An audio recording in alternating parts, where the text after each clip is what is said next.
Imaginez une maison paisible, où tout semblait être en harmonie, jusqu'à ce qu'un jour, soudainement, la paix soit interrompue par une visite inattendue. C'était comme si une tempête était arrivée sans prévenir, apportant avec elle un tourbillon de problèmes et de confusion. Entrez maintenant dans un monde où une simple visite se transforme en une bataille pour la propriété, où une famille se bat non seulement pour le foyer, mais aussi pour le contrôle de sa vie. C'est l'histoire de Déborah, une femme confrontée à un défi qui changera sa vie pour toujours. Ma belle-mère, ma belle-sœur et mon beau-frère sont apparus inopinément chez moi le matin, sans que je m'y attende. Ce qu'ils m'ont dit m'a complètement déconcertée et je ne savais pas quoi faire. À ce moment-là, ils m'ont simplement dit « Mon frère nous a invités à vivre ici et nous a assuré que nous n'aurions pas à nous soucier du loyer ou des services publics. » Ces mots m'ont atteint comme si cette maison ne m'appartenait pas. Ce qu'ils ont été capables de faire avec moi, je ne le souhaite à personne. La tentative de ma belle-mère de revendiquer la maison de mes parents a fini par la violence et mon divorce. Je vous invite dès maintenant tous à vous abonner ici sur la chaîne. Si vous aimez notre contenu, soutenez la chaîne et continuons ensemble à suivre cette histoire passionnante jusqu'au bout. Je m'appelle Déborah. Je travaille dans le secteur financier et mon mari, que j'appellerai André, est mécanicien automobile. Nous résidons dans la maison où j'ai passé mon enfance, près de celle de mes parents. Bien que mes parents n'y vivent pas, la propriété est depuis longtemps dans la famille, étant une entreprise où mon père était le PDG. Mon frère, initialement destiné à reprendre l'entreprise paternelle, a obtenu un diplôme en économie et a étudié la gestion d'entreprise à l'université d'Oxford. Après des années de travail avec mon père aux États-Unis, mes parents ont décidé de prendre leur retraite et de déménager dans des endroits comme Aspen, Colorado, pour profiter d'une vie paisible dans la nature. En échange, mon frère a pris en charge l'entreprise et mes parents m'ont transmis la maison familiale. Nous avons décidé d'y vivre, mon mari et moi, car la maison est bien située, avec un accès facile au transport en commun, à moins de 5 minutes à pied de la gare, et avec des commerces, des hôpitaux et des écoles à proximité. Nous avions prévu de vivre confortablement après le départ de nos enfants. Je suis reconnaissante envers mes parents de nous avoir donné cette maison et nous étions impatients d'agrandir notre famille et de vivre heureux. Cependant, nous ne nous attendions jamais à ce que notre vie change radicalement à cause d'un incident. Après notre déménagement dans cette maison, ma belle-mère a commencé à nous rendre visite fréquemment, toujours en demandant de l'argent, surtout depuis notre mariage. À maintes reprises, ma belle-mère me demandait « Et Déborah, combien de biens tes parents possèdent-ils? Que vas-tu hériter à leur décès ?» Elle évoquait toujours ces sujets et je ne pouvais m'empêcher de ressentir à quel point c'était désagréable. Je ne voulais pas être trop directe, alors j'ai répondu avec une froideur forcée. Je n'ai jamais beaucoup réfléchi à cela, donc je ne sais pas. J'ai déjà reçu la maison, donc je ne recevrai peut-être pas beaucoup d'argent, même en riant et en répondant vaguement, elle insistait pour dire que cela ne pouvait pas être vrai. Déborah, tes parents ont déjà plus de 60 ans, on ne sait jamais ce qui peut arriver. Ils ont dû parler de leurs biens avec toi. À ce moment-là, elle semblait plus intéressée à discuter des biens que moi-même. Bien que je sache déjà ce que j'allais hériter, j'ai choisi de garder le silence, pensant qu'il valait mieux ne pas partager ces informations ni avec ma belle-mère ni avec mon mari. Cependant, après cet épisode, quelque chose d'impensable s'est produit.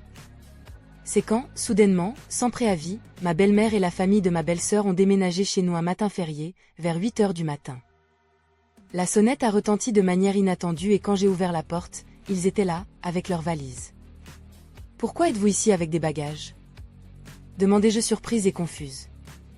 Ma belle-mère et la famille de mon beau-frère sont apparus et ont annoncé « Nous vivrons ici à partir d'aujourd'hui. » « S'il vous plaît, entrez », en voyant leur visage souriant, je ressentis un frisson dans le dos.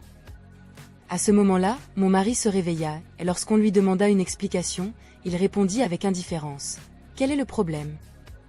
Si maman et les autres déménagent ici, la maison est assez spacieuse pour que vous puissiez leur trouver de la place. » Il parlait comme si céder un espace était quelque chose de naturel. J'étais suffisamment choquée par l'idée que nous vivions tous ensemble. Mais ensuite, ma belle-sœur dit quelque chose de plus outrageant. Nous avons reçu une invitation de mon frère, Déborah, et lorsqu'il nous a appelés et dit que nous n'aurions pas à payer de loyer ni de services publics, nous n'avons pas hésité et nous sommes venus le plus vite possible. Alors, nous te l'annonçons, Déborah, que sans que je m'y attende, mon beau-frère a envahi plusieurs pièces sans ma permission et a affirmé que la meilleure chambre de la maison serait la sienne. Comme il a beaucoup de lumière du soleil, il a exigé que je déplace toutes mes affaires dans le couloir. J'étais abasourdie par cette situation. C'est ma maison, mais ils ouvrent des pièces ici et là, en essayant de les utiliser comme si c'était les leurs. La famille de ma belle-mère et ma belle-sœur semblent avoir perdu tout bon sens depuis un certain temps, surtout ma belle-sœur, qui avait déjà fouillé dans mon sac sans permission auparavant. Si les choses continuent ainsi, ils prendront le contrôle de toute ma maison. Ça suffit. C'est ma maison, pourquoi agissent-ils comme s'ils étaient les propriétaires de cet endroit? J'ai failli perdre le contrôle de mes émotions et j'ai crié après eux trois. Mais alors, quelque chose d'inattendu s'est produit. Comment oses-tu nous parler ainsi, insolente? C'est toi qui devrais partir. Ce furent les mots que j'entendis avant de ressentir une forte douleur sur mon visage. Attends, m'ont-ils giflé ou frappé? Je me suis rendu compte de ce qui s'était passé quelques secondes après avoir été frappé. J'étais étourdi un moment. Je ne pouvais pas croire ce qui venait de se passer et tout ce qu'il restait était une douleur lancinante sur mon visage. À ce moment-là, j'ai senti quelque chose se briser en moi. Inutile de dire que je ne peux pas vivre avec des gens qui feraient une chose pareille. Cette maison est à moi, je ne veux pas qu'ils vivent ici comme des parasites. Mais toutes mes paroles étaient comme si je n'étais pas là, et pour éviter que les choses ne s'aggravent encore plus, la seule chose qui me venait à l'esprit était de faire mes bagages pour partir le plus vite possible. J'avais besoin de trouver un endroit, même simple, loin de la maison, pour informer ma famille de ce qui m'était arrivé. Alors j'ai loué un appartement temporaire pour le moment. De là, je pouvais me rendre au travail. Au moment où je l'ai dit à mes parents au téléphone, j'ai pu sentir qu'ils étaient furieux, surtout mon père. Il est très talentueux et nous a toujours adorés, moi et mon frère. Il était un PDG strict dans l'entreprise, mais en tant que père, il était toujours gentil et rapide à aider quand nous en avions besoin. Je ne voulais pas impliquer mes parents, qui étaient sur le point de prendre leur retraite, dans quelque chose comme ça. Cependant, j'ai été obligée de prendre cette décision parce que ma maison héritée m'était arrachée. Pendant que je résidais dans l'appartement temporaire, j'étais consciente que mon mari et sa famille utilisaient librement ma maison. J'ai donc décidé de suivre le conseil de mon frère et de mon père, qu'il avait suggéré quelques jours auparavant. Pendant ma pause, j'ai vérifié mon téléphone et j'ai vu des dizaines d'appels manqués et de messages textes de mon mari. J'ai bloqué leur numéro pour éviter de nouveaux appels. Après cela, la fière famille de mon mari n'a pas pu supporter l'idée de faire face à des poursuites judiciaires. Alors ils ont emballé leurs affaires et ont quitté la maison avec l'intervention de l'avocat. Les négociations de divorce se sont déroulées sans problème. J'ai également engagé un service de nettoyage pour ma maison et j'ai finalement pu revenir dans un environnement propre. Vivre loin de la famille de mon mari, puis dans un appartement temporaire, était confortable. Mais, bien sûr, vivre dans ma propre maison était la meilleure option. La maison était un peu usée à certains endroits. Alors je pense à faire des rénovations bientôt. J'ai consulté mon père, qui m'a recommandé un bon entrepreneur, et nous avons ensuite commencé à discuter des plans pour la rénovation. Vivre seul a été très confortable. Je ne suis plus attachée à personne. Je peux m'allonger sur le canapé sans recevoir de sermons, je peux manger ce que je veux sans que personne ne critique mes choix. Un jour, alors que je profitais de ma vie indépendante, j'ai reçu un appel de mon ex-mari pour la première fois en 3 mois. Au début, j'ai ignoré l'appel parce que le numéro ne me semblait pas familier, mais quand les appels ont continué, j'ai répondu à contre-séure. Dès que j'ai reconnu sa voix, mon humeur a été gâchée.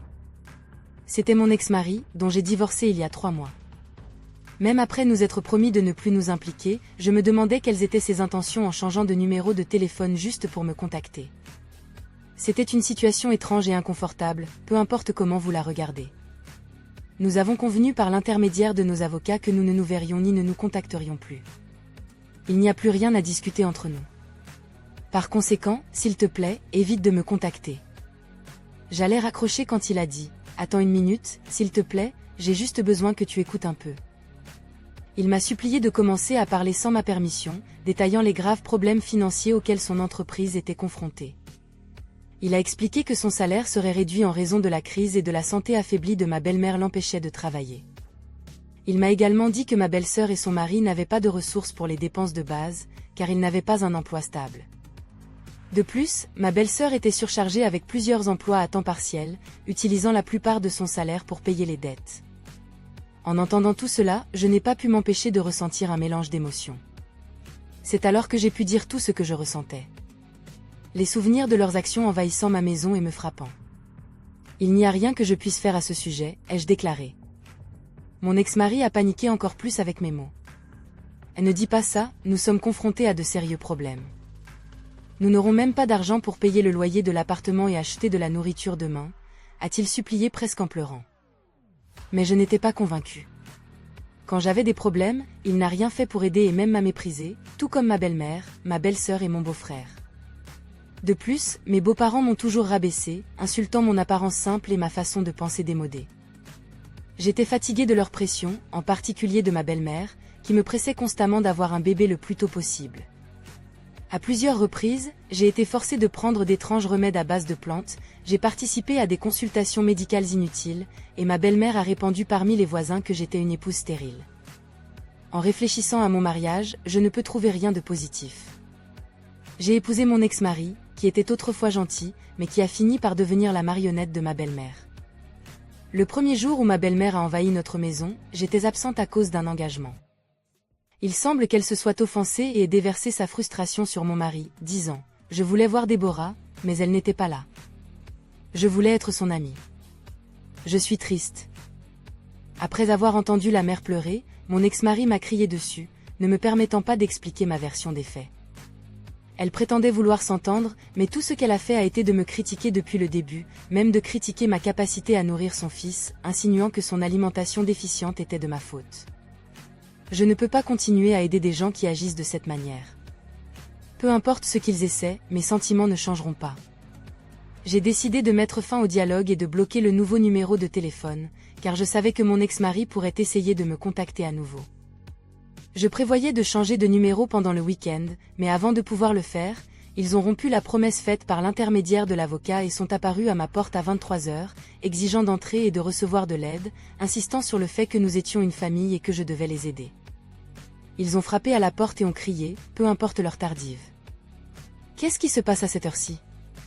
S'il vous plaît, rentrez chez vous, vous dérangez les voisins. » Je n'ai pas ouvert la porte, je me suis rendu compte qu'ils étaient sur le point de forcer l'entrée à tout moment. J'ai envisagé de parler par l'interphone, mais ils l'ont complètement ignoré et ont continué à frapper et à crier à la porte, faisant beaucoup de bruit. J'étais choquée par leur comportement hors de contrôle, qui semblait furieux. J'ai serré la tête entre mes mains, me demandant si je devais appeler la police. C'est alors que j'ai entendu les sirènes, j'ai réalisé qu'un voisin avait pris les devants. Surpris, ils ont pensé que j'avais appelé la police et ont essayé de s'enfuir, mais c'était déjà trop tard car une foule s'était formée, les empêchant de s'échapper.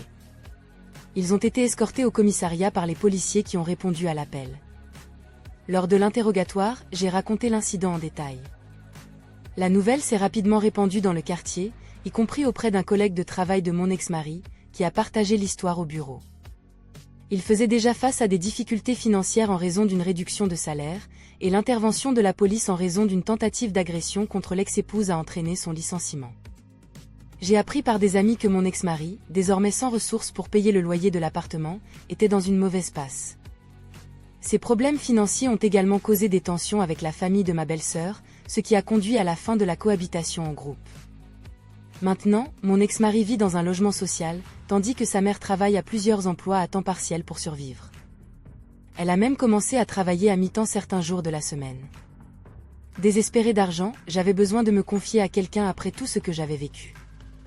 Étant donné que je me retrouvais dans une situation compliquée, je sais que je ne suis pas la seule à avoir vécu quelque chose comme ça. Je m'imaginais dans une relation heureuse, soudainement, presque inopinément, tout a changé dans ma vie avec l'arrivée de la famille de mon ex-mari. Aujourd'hui, je suis très reconnaissante de pouvoir me séparer d'un homme qui ne me voyait que comme un distributeur automatique. Et ainsi, avec courage et détermination, Déborah a affronté les défis qui se sont présentés sur son chemin. Après avoir surmonté l'invasion de sa maison et le conflit avec sa famille, elle a trouvé la force de continuer. Avec l'aide de la communauté et en restant fidèle à ses principes, elle a réussi à restaurer la paix dans sa vie et à reprendre le contrôle de son foyer. Mais le voyage de Déborah est loin d'être terminé. L'expérience qu'elle a vécue l'a renforcée et préparée aux défis qui l'attendent encore. Avec sagesse et détermination, elle est prête à affronter l'avenir, sachant qu'elle peut surmonter tous les obstacles qui se dressent sur son chemin. Et vous, chers spectateurs, qu'avez-vous pensé de cette histoire inspirante ? Si vous avez aimé ce que vous avez vu, n'oubliez pas de laisser votre like et de vous abonner à la chaîne Histoire de la vie, pour suivre d'autres histoires émouvantes comme celle-ci. Votre participation est essentielle à la croissance de la chaîne et nous permet de continuer à vous proposer du contenu de qualité. Rappelez-vous, ensemble, nous pouvons changer des vies grâce aux histoires que nous partageons. Ne manquez pas l'occasion de faire partie de ce voyage d'inspiration et de dépassement. Merci de regarder et à la prochaine épisode. J'aimerais partager avec vous un message d'espoir. Dans l'Évangile selon Jean, chapitre 3, verset 16, nous trouvons l'une des déclarations les plus puissantes sur l'amour de Dieu. Car Dieu a tant aimé le monde qu'il a donné son Fils unique, afin que quiconque croit en lui ne périsse point, mais qu'il ait la vie éternelle. Ces paroles révèlent l'amour incomparable de Dieu pour l'humanité. Un amour si profond et si vrai qu'il était prêt à sacrifier son propre Fils pour nous sauver. Jésus-Christ est venu dans le monde pour offrir la rédemption et la réconciliation avec Dieu, afin que nous puissions avoir une vie abondante et éternelle. Accepter Jésus comme notre sauveur personnel signifie reconnaître l'immense amour de Dieu pour nous et accepter le sacrifice de Jésus sur la croix comme paiement pour nos péchés. C'est par la foi en Jésus que nous trouvons le pardon, la paix et l'espoir pour nos vies.